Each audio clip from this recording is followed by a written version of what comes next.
What's good, my little community? Welcome back to another lovely, beautiful, sexy, amazing video with the equally lovely, equally beautiful, equally sexy, and equally amazing lit tie. You already know what time it is.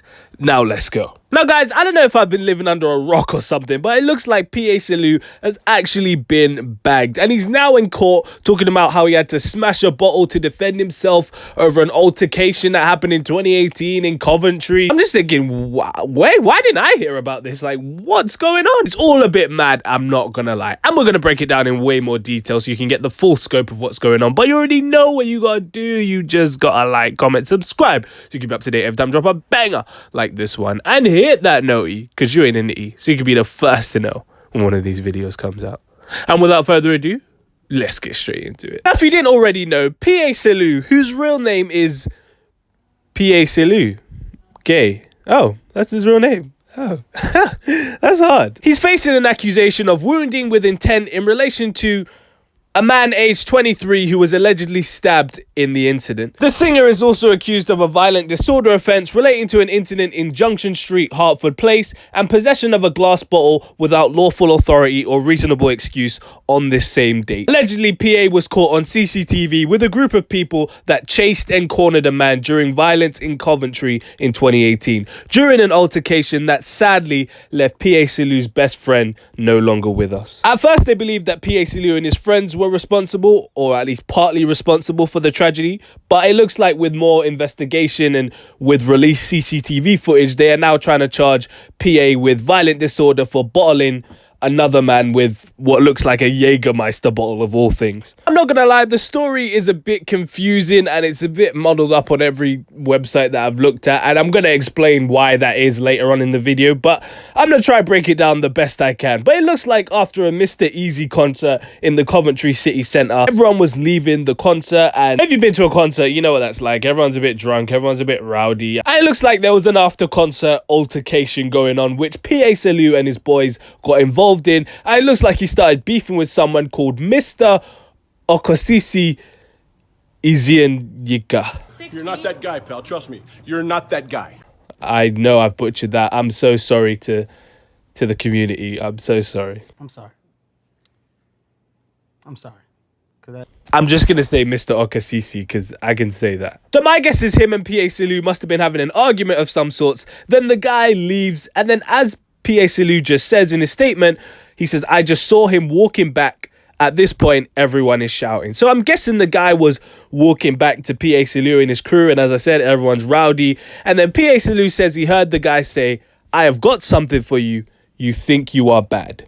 So at this point, PA SALIEU thought the guy had a knife on him, had a weapon on him. And then in response, PA SALIEU smashes a glass bottle so that he could defend himself. He specifically says in his statement that the intention of smashing the bottle was to warn the guy off. My guess is like oh, you've got a weapon, well, I've got a weapon as well, so what are we really doing here type of scenario. And then the statement says that PA SALIEU threw another bottle at the guy, as he says he had nothing to defend himself with, and he of course still believed that the guy had a knife. But according to reports, the first bottle, you know, the one that was supposed to be used to defend himself, was allegedly taken away from PA before he could actually use it. Then, of course, after the fact, there's CCTV footage, allegedly, of PA and a few other people chasing this same guy, Mr. Okasisi, and cornering him.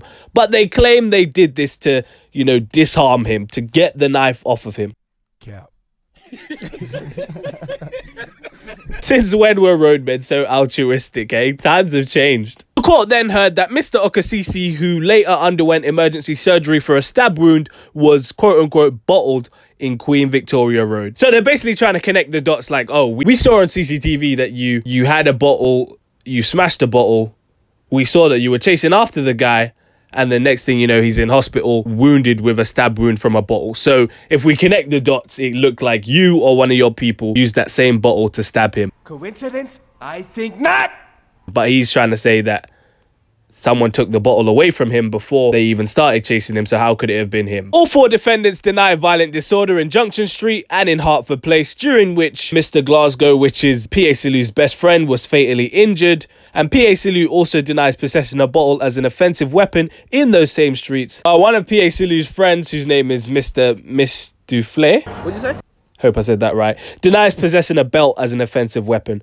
However, jurors were told that PA SALIEU Mr. Mistoufle and Mr. Nazir had admitted a separate charge relating to violent disorder, which occurred after Mr. Okasisi made his way into Queen Victoria Road. And then PA Salieù finishes off by saying he told the court that he struck Mr. Okasisi with a stick before noticing that he was not armed with an actual weapon. I hope you were able to keep along with all of that. And the reason why it sounds so confusing and sounds so topsy-turvy, and I've just tried to make more sense of it rather than just reading straight verbatim from the website, because the website's even worse, I can't lie to you. But yeah, the reason why we don't have a full picture of what's really going on here is that, to keep it a buck, these are street man them. So you already know they've been no comment in their way throughout the whole investigation. They've been no snitch in their way throughout this entire process. And if I'm keeping it a buck, not to be insensitive, but they probably all know who killed PA Salieu's friend. But due to the no snitching rule, which, yes,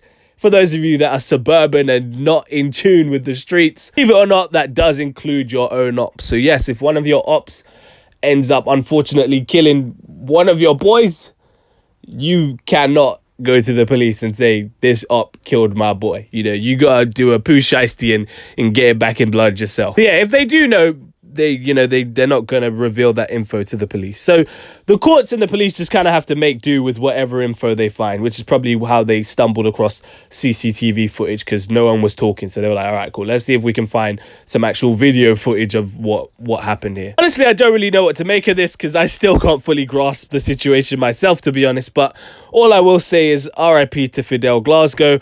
My condolences go out to his friends and family, and I hope that the person responsible is eventually caught. But yeah, let me know what you think about this in the comments section down below. Don't forget to like, comment, subscribe. We're on the road to 800 subs. You already know what time it is. You can follow me on my personal IG at the only lit ENT. If you care about what I do, I'm not making these bangers for you.